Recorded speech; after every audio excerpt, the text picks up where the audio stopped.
레위기 강의 42번째 시간입니다. 레위기 19장 29절, 30절 2절입니다. 같이 읽겠습니다. 네 딸을 더럽혀 창녀가 되게 하지 말라. 음행이 전국에 퍼져 죄악이 가득할까 하노라. 내 안식일을 지키고 내 성소를 귀히 여기라. 나는 여호와이니라. 아멘. 레위기 19장에서 좀 진도가 느려진 감이 있죠. 그런데 읽으면 읽을수록 다뤄야 할 내용이 많은 겁니다. 가볍게 넘어갈 내용들이 아니란 말이죠.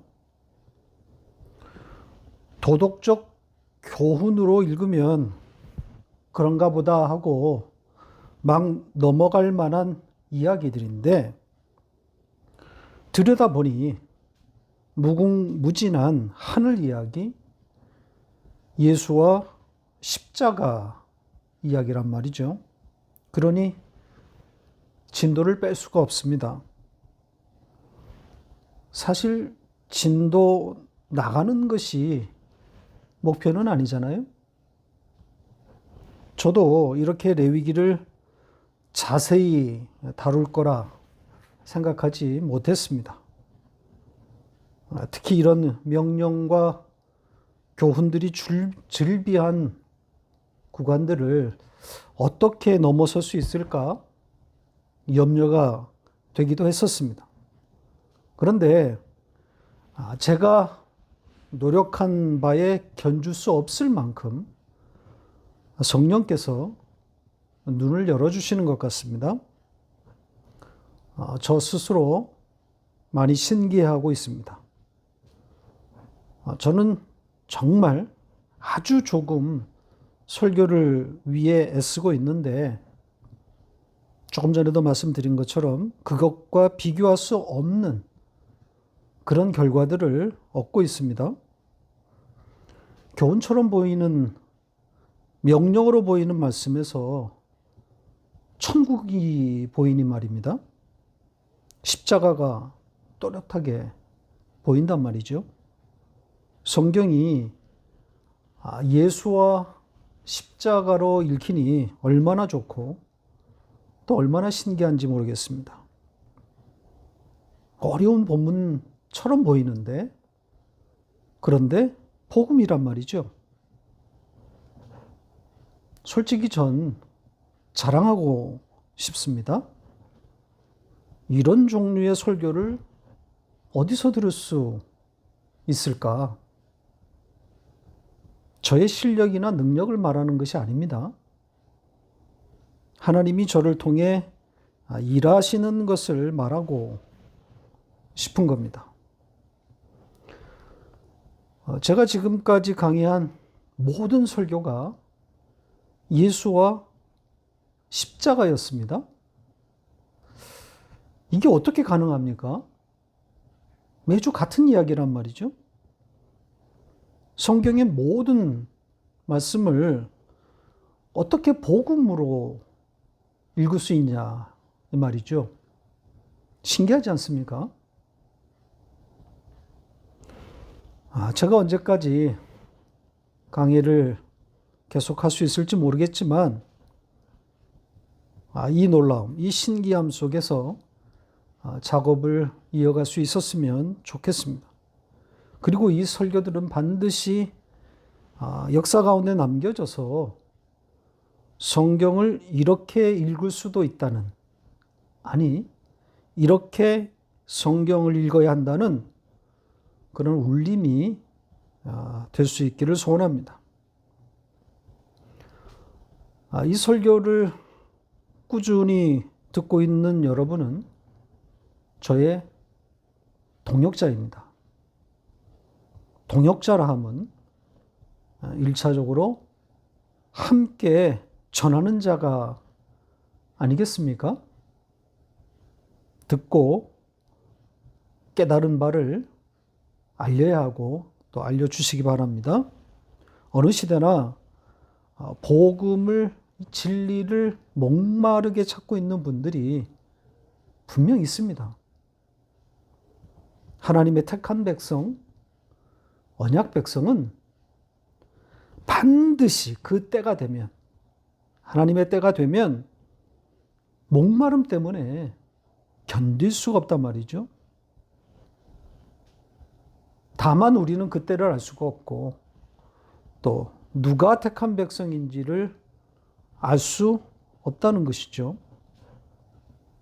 그러니 때를 얻든지 못 얻든지 전하는 겁니다.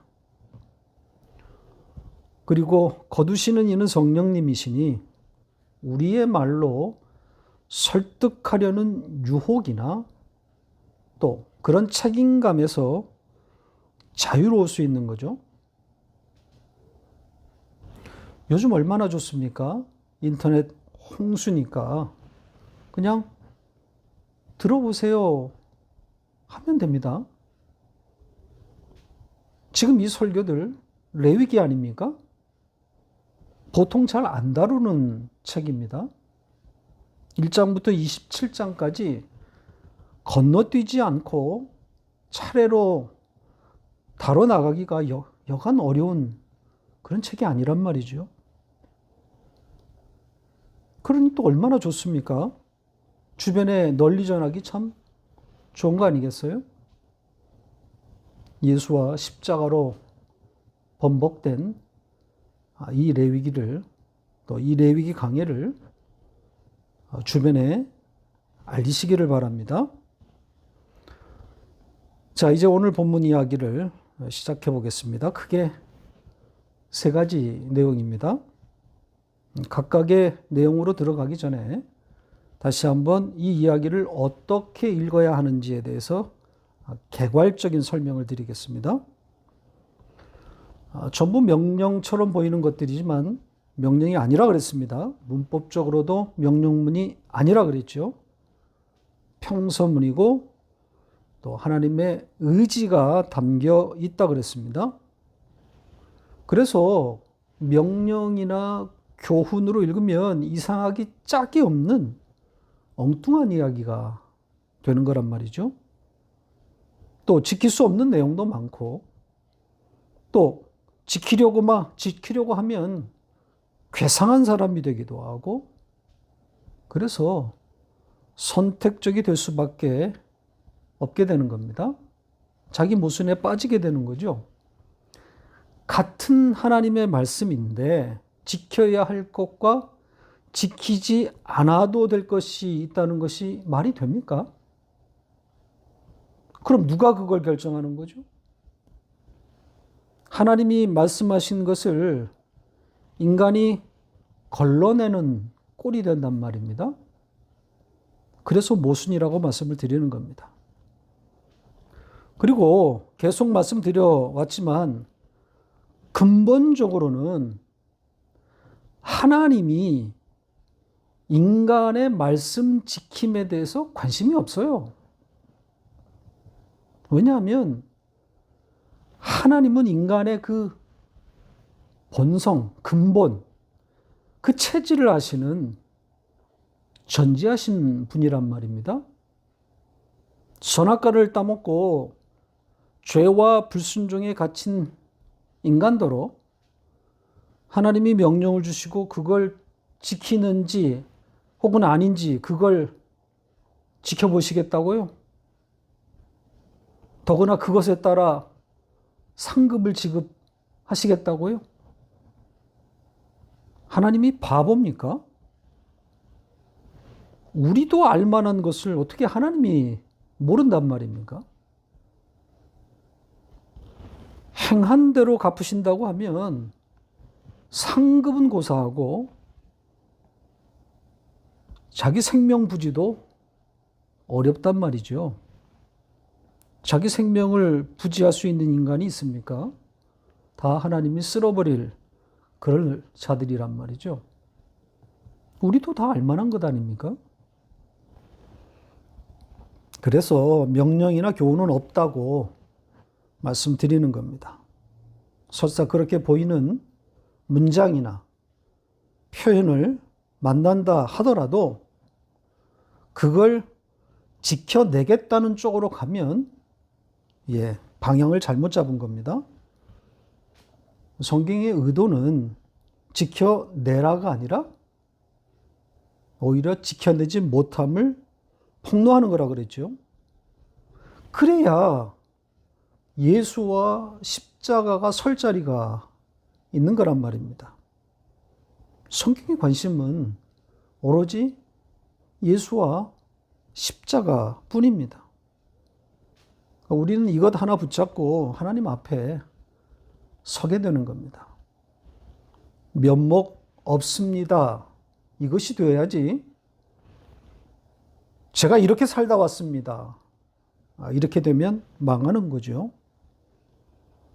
극단적으로 말하면 법과 명령대로 살아 의롭게 된 자는 그 의 때문에 하나님 앞에서 불의가 되는 것이고, 법과 명령대로 살지 못해서 불의하게 된 자는 그 불의 때문에 하나님 앞에서 의가 되는 겁니다.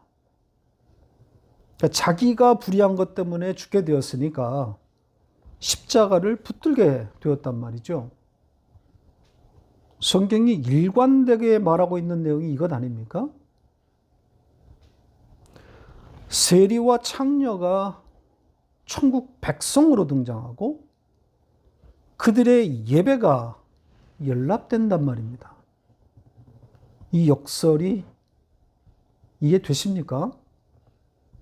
이해가 되어야 복음에 근접한 사람입니다.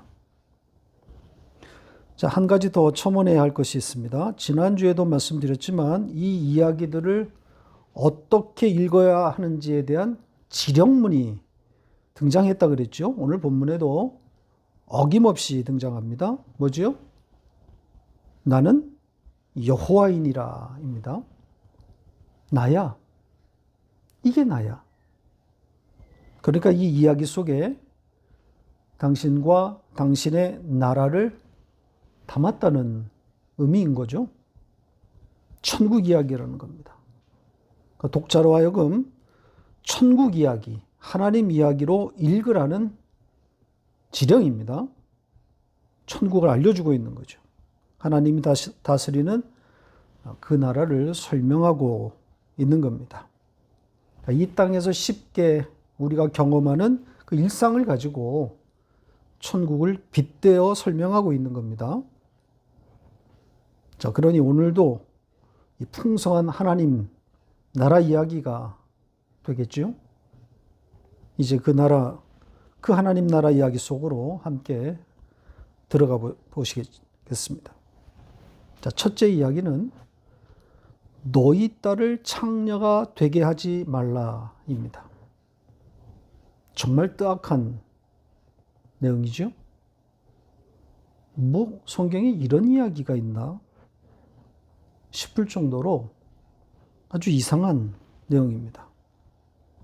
아니, 자기 딸을 창녀가 되게 하는 부모가 몇이나 된다고 이런 말씀을 하시냐고요? 제정신으로 이런 짓을 하는 부모가 얼마나 되겠습니까? 천에 하나 만에 하나 있을까 말까 하는 일 아닙니까?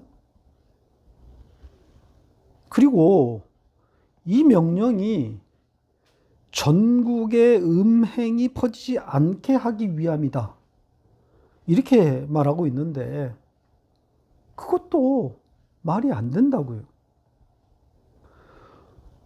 부모가 창녀로 만든 그 여인들에 의해서 온 나라가 음행으로 가득하게 된다는 그런 말이잖아요.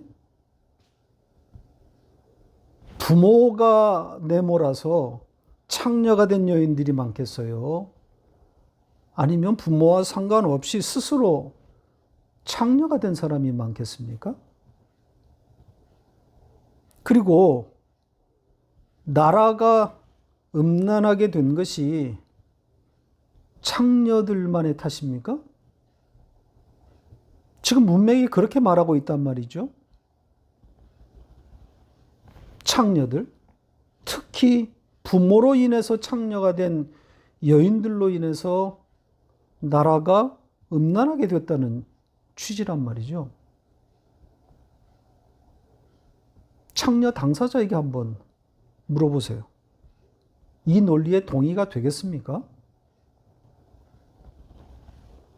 자기 아내에게 만족하지 못하는 남정네들, 그리고 그런 남성 위주의 사회, 그 분위기 탓이 더 크다고 항변할걸요?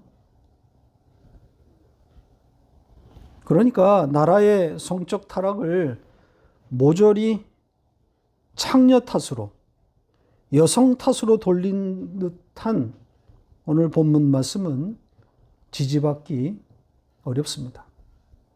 특히 여성주의자들에게는 삭제해버리고 싶은 내용이란 말이죠. 이렇게 논쟁이 될 만한 이상한 내용입니다.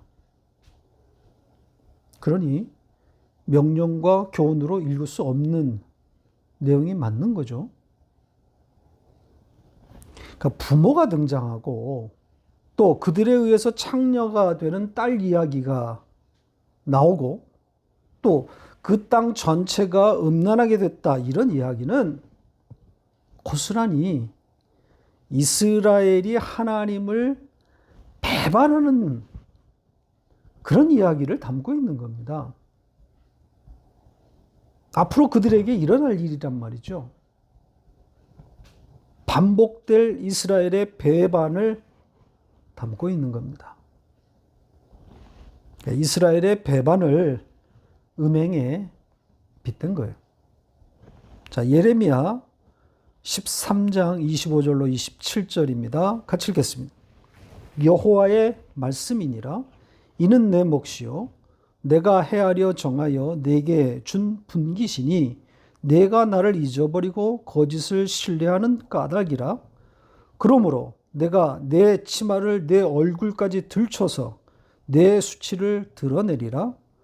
내가 너희 간음과 사악한 소리와 들의 작은 산 위에서 내가 행한 음란과 음행과 가증한 것을 보았노라. 화 있을진저 예루살렘이여 네가 얼마나 오랜 후에야 정결하게 되겠느냐 하시니라. 보시는 것처럼 이스라엘의 그 하나님에 대한 배반을 음란과 음행, 이렇게 표현하고 있지 않습니까? 이렇게 음행을 하나님을 배반한, 하나님을 버린 행위로 빗대어서 지금 표현한 겁니다. 따라서 오늘 말씀은 음행이 없는, 창녀가 없는 나라를 건설하라, 이런 명령이 아니라 하나님의 나라가 어떤 나라인지를 가르치려고 이런 비유가 등장한 겁니다. 그러니까 하나님만 섬기는 나라라는 거죠. 더 이상 배반이 없는 나라라는 겁니다. 자, 두 번째 이야기로 넘어갑니다. 두 번째 내용은 안식일을 지키라입니다. 역시 명령으로 읽을 수 없는 내용이죠. 이 안식일에 대해서 참 많이 다루어 왔는데 반복하는 의미에서 조금 정리하고 가겠습니다. 우선 나의 안식일이다, 이렇게 번역했는데 이것이 이제 동사 지키다와 결합이 되어서 그 날을 잘 준수하라, 이런 뜻으로 와전될 수 있습니다. 이 지키라라고 하는 이 말도 좋은 번역이 아니라 그랬죠. 이 샤마르라는 동사를 번역한 건데 지켜 행하다가 아니라 붙들다, 간직하다입니다. 이 동사만 바르게 번역을 해 놓았어도 상당 부분 오해가 풀릴 겁니다. 뭘 하라는 말이 아니란 말이죠. 그걸 붙들고 있는 상태인 겁니다. 그러니까 기념이란 말이 더 잘 어울립니다. 기억하고 생각하는 거란 말이죠.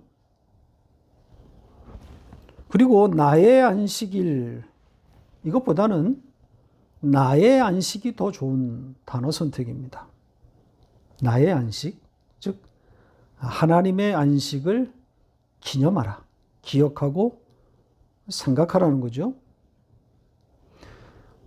안식이란 말은 쉰다, 중단하고 휴식을 취한다, 이런 뜻입니다. 창세기의 창조 기사에 처음 등장한 단어입니다. 보시죠. 창세기 2장 1절 2절 같이 읽겠습니다. 천지와 만물이 다 이루어지니라.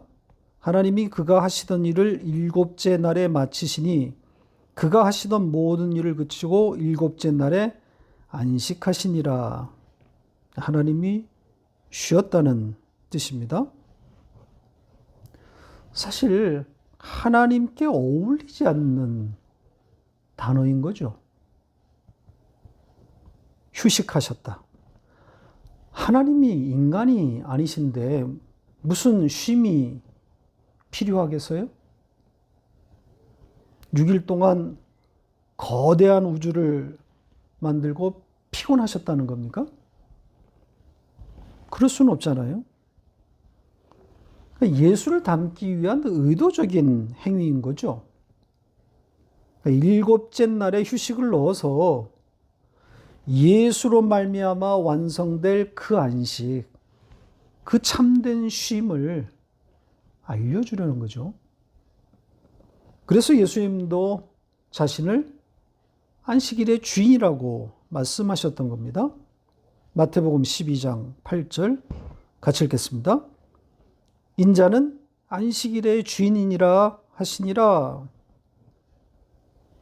그리고 다른 곳에서 이 말씀을 해석까지 하셨습니다. 어디죠? 자, 마태복음 11장 28절 같이 읽겠습니다. 수고하고 무거운 짐진 자들아 다 내게로 오라. 내가 너희를 쉬게 하리라. 이렇게 연결되는 거란 말이죠. 예수가 아닌 다른 안식을 성경이 말하지 않아요. 다른 안식 없습니다. 그래서 율법은 안식일에 일하는 자를 어떻게 하라고 그랬습니까? 죽이라 그러죠. 생명을 담아놓은 거죠. 안식일은 예수다. 이런 의미를 담은 겁니다. 따라서 오늘 나의 안식일을 지키라. 이건 어떻게 읽어야 하는 거죠? 예, 예수를 붙들라. 예수를 기념하라인 겁니다. 예수를 생각하라는 거죠. 히브리서 3장 1절 같이 읽겠습니다. 그러므로 함께 하늘의 부르심을 받은 거룩한 형제들아, 우리가 믿는 도리의 사도이시며 대제사장이신 예수를 깊이 생각하라. 오늘 본문에 내 안식일을 지키라는 말이 바로 정확히 이 뜻입니다. 안식일의 주인이신 예수를 깊이 생각하라는 겁니다. 자, 이 말씀이 나왔으니까 한 가지만 추가하고 가죠. 지금 여기에 우리가 믿는 도리 이런 표현이 등장했습니다. 다시 보시죠. 이 하이라이트가 된 우리가 믿는 도리, 원문대로 하면 우리의 고백입니다. 그러니까 우리의 고백의 사도이며 대제사장이신 예수, 이렇게 되는 거죠. 그러니까 우리가 고백하는 예수, 이렇게 됩니다. 자, 이 고백이란 단어는 제가 선택한 건데요. 이 단어를 쪼개보면 같은 말을 말하다입니다. 그러니까 예수와 같은 말을 한다는 뜻이에요. 그 반대인 예수와 다른 말을 하다, 이게 거짓말이고요. 성경이 정의하는 거짓말은 다른 말, 예수와 다른 말을 하는 거예요. 여러분은 안식의 주인이신 예수 그리스도와 같은 말을 하는 자들이죠. 그리고 어떻게 그렇게 된 겁니까? 어떻게 그렇게 되었다 그러죠? 하늘의 부르심을 받아 거룩하게 되었기 때문입니다. 그러니까 부르심을 입었기 때문에, 그래서 거룩한 자가 되어 그 같은 말을 하게 된 거예요. 그러니까 거룩한 자만이 같은 말을 하는 거죠. 따라서 부르심에 따라 거룩한 자가 되어 같은 말을 하게 된 것, 이것을 안식이라고 할 수 있는 거죠. 안식이신 예수 그리스도와 같은 말을 하는 상태, 그것이 안식입니다. 죽어서 비로소 들어가는 그게 안식이 아니라 부르심에 따라 거룩하게 되어서 예수 그리스도의 그 말, 그 같은 말을 하는 것이 안식이란 말입니다. 성도는 이것으로 사는 자들이에요. 이 힘으로 버티는 거죠. 이 세상 모든 것으로부터 끊어졌다 할지라도 이것 하나 붙잡고 일어설 수 있는 자들입니다. 예수로 말미암는 안식이 갖는 힘입니다. 자, 이제 마지막 세 번째 내용으로 넘어갑니다. 내 성소를 귀하게 여기라입니다. 이 성소로 번역된 단어, 이 단어의 원뜻은 거룩함, 거룩한 것, 거룩한 곳, 이런 겁니다. 여기서는 지금 성소로 번역해서 그 범위를 회막으로 좁혀 놓았습니다. 뭐 어떻게 번역을 하든 하나님의 거룩을 담은 상징으로 해석하면 됩니다. 하나님이 계시는 곳, 하나님이 다스리는 영역이란 의미 아니겠습니까? 자, 그것을 귀하게 여기라는 것인데, 자, 귀하게 여긴다는 건 또 어떤 뜻입니까? 그 건물이나 그 건물 안에 있는 기구들을 소중하게 생각하는 걸까요? 여기에 이 귀하게 여기다 라고 번역한 이 단어를 사전에서 찾아보면 제일 먼저 등장하는 뜻이 두려워하답니다. 이 단어가 쓰인 문장들이 성경에 수백 개가 있는데 뭐 전부 다 확인을 안 해봤지만 대부분 두려워하다로 번역됐습니다. 근데 왜 여기서는 귀하게 여기다로 번역을 했는지 이상할 뿐입니다. 사전의 뜻대로 그 하나님의 거룩한 것을 두려워하라 이러면 되는 건데 굳이 성소로 범위를 좁혀놓고 또 그런 데다가 그것을 귀하게 여겨라, 이렇게 의역한 의도를 모르겠습니다. 이 두려움이라고 하는 이 표현이 좀 무거운 톤이라서 그런가요? 하나님을 좀 더 부드럽게 담아 놓으려고 하는 걸까요? 뭐 어떤 의도인지는 모르겠지만 가능하면 원문의 취지를 받들어서 번역하는 것이 옳은 태도입니다. 자, 거룩은 두려움으로 다가가는 것이 맞습니다. 거룩에 맞서면 죽는 거란 말입니다. 거룩은 생명을 담는 개념이기 때문이에요. 그래서 성전이나 성전의 기물을 잘못 취급하거나 자격 없는 자가 출입하면 죽어서 나오는 겁니다. 그 생명이 날아가는 거란 말이에요. 두려움이란 말이죠. 역시 천국을 설명하는 중요한 요소입니다. 함부로 아무나 들어갈 수 있는 나라가 아니라는 거죠. 자격을 가진 사람만이 들어갈 수 있는 나라라는 겁니다. 자, 이 성소, 이 거룩이라는 말이 나온 김에 조금 더 첨가하고 오늘 설교를 마치겠습니다. 거룩이란 말이 참으로 시중에서 고생하고 있는데요. 아무데나 거룩을 붙여놓았습니다. 성지순례, 성전, 성역, 성노예, 성총회, 등등. 이런 말들을 우리가 흔하게 볼 수 있습니다. 예수의 흔적을 담고 있다고 팔레스타인 그 땅을 성지, 이렇게 부르고 있단 말이죠. 또 예배당, 그러니까 예배와 같은 모임을 위해서 만든 건물에다 성전이란 이름을 붙이고 있지 않습니까? 그 건물이 거룩을 담고 있는 겁니까? 심지어 자신의 목회 생활을 마감할 때 성역 몇 주년 기념 예배, 이런 표현도 흔하게 볼 수 있습니다. 자기의 목회 생활을 거룩하다고 말하고 있는 거죠. 또 노회나 총회에 참석해 보면 사회자인 노회장이나 총회장이 공식 명칭으로 성노회, 성총회 이렇게 부릅니다. 그렇게 거룩한 모임이라고 불러놓고는 내내 싸움질만 하면서 말입니다.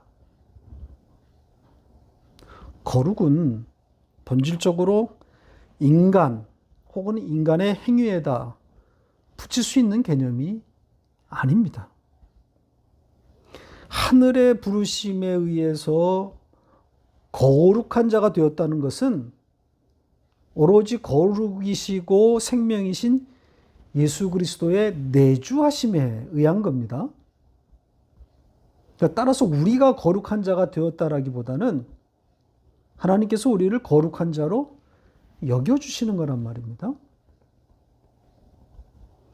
따라서 땅이나 건물, 그리고 인간의 행위에다가 거룩을 붙이면 안 되는 거죠. 예배당 건물을 지으면서 성전 건축 헌금이다, 이러면 안 되는 겁니다. 성전이 뭔지를 모르고 있는 거죠.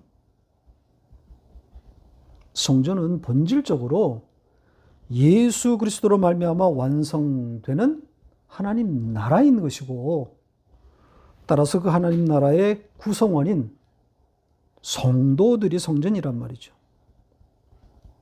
건물이 성전이 아니라 하나님의 백성들이 성전입니다.